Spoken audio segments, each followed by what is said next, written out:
اعتراض مردمی در ایران با گذشت بیش از 10 روز گسترش پیدا کرده شهرهای بیشتر این کشور را فرا گرفته است.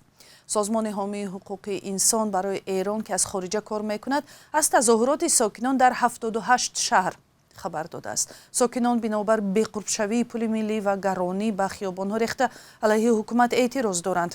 درباره تحولات ایران قبل از برنامه صحبت داشتیم با راد شهیدی، خبرنگار بخش فارسی رادیو آزادی، و از اون نخست درباره حادثه های اخیر پرسیدم. امروز که سه‌شنبه هست، اعتراضات در ایران وارد 10مین روز خودش شد. از صبح امروز بخش‌هایی از بازار تهران بسته شده و بخش‌های دیگری هم نیمه بسته هستند.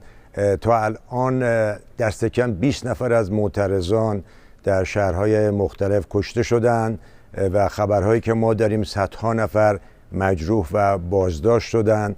یکی از نهادهای حقوق بشری تعداد بازداشتی ها رو بیش از 1200 نفر اعلام کرده.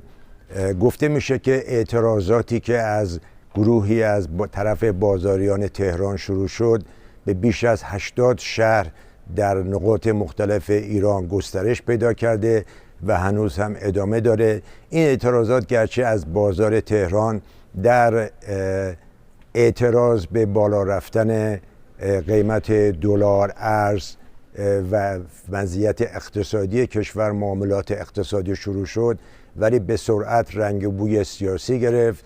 در بیشتر شهرها شعارهای مرگ بر خامنه‌ای، مرگ بر دیکتاتور داده میشه و تا اونهایی که در شبکه‌های اجتماعی در ایران فعالیت دارن تصاویر و اخبار مربوط به اعتراضات رو بازنشر میکنن، اونها هم عده‌شون دستگیر شدن در ایران.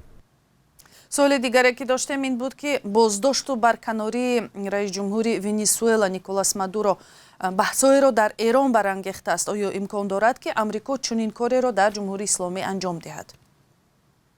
گرچه آقای دونالد ترامپ رئیس جمهور آمریکا در چند روز اخیر بارها مقامات جمهوری اسلامی را تهدید کرده و گفته که اگر به کشتن خشونت آمیز معترضان ادامه بدن ایالات متحده ممکنه وارد عمل بشه، ولی تحلیلگرانی که ما باشون صحبت کردیم حمله نظامی و یا حتی آن اتفاقی که در کاراکاس افتاد در روز شنبه رو برای ایران بعید میدونم، برای اینکه وضعیت ایران کاملا متفاوت هست. حتی رهبران اپوزیسیون در خارج از کشور و مخالفان جمهوری اسلامی در داخل کشور هم بارها در روزهای اخیر تأکید کردند که مردم ایران هستند که باید سرنوشت خودشون رو خودشون تعیین بکنن.